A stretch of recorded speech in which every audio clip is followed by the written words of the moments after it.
Hi everybody. So the objective of this lab is actually to collect environmental data inside a building and outside a building and use this data uh, in a psychometric chart and then use uh, the psychometric chart to do some calculations associated with airflow either from within the building to outside or vice versa. So if you can remember what we discussed in class, to establish a state point in the psychometric chart, you need two properties. And the easiest two properties that we can use in order to establish this state point is the dry bulb and the wet bulb temperature. So in order to collect the dry bulb and wet bulb temperature of the environment, either inside the building or an outside building, you use this device which is called as the psychometer. And in this case, there are actually two types of, actually in this case I'm showing you three types of different psychometers, and I'm going to explain one type here. And as you remember, in this there are two thermometers, of which one bulb is actually wrapped with a wick, and in order to get the wet bulb temperature, you have to make sure that you wet this wick with water, and then you have to actually use a tool here that helps you wind this so that an airflow is created through the wick. And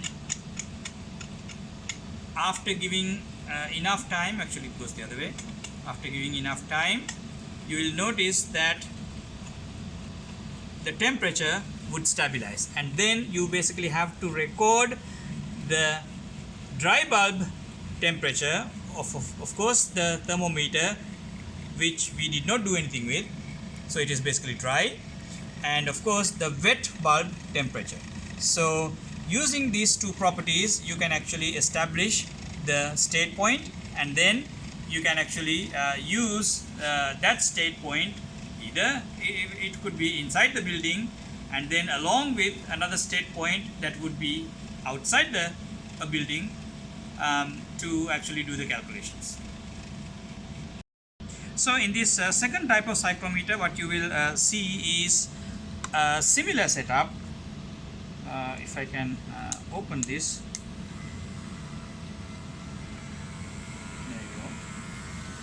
As you can see, this is battery operated, unlike the winding that we did in the other psychometer.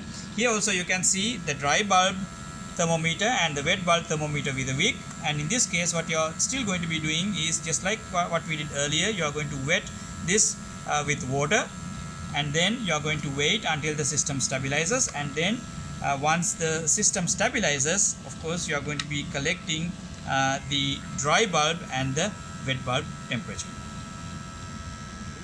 So in this third type, this is actually called as a sling psychometer, and you will see the two thermometers that has the wet bulb that has the a wick wrapped around the wet bulb, and then of course the dry bulb thermometer that has nothing on.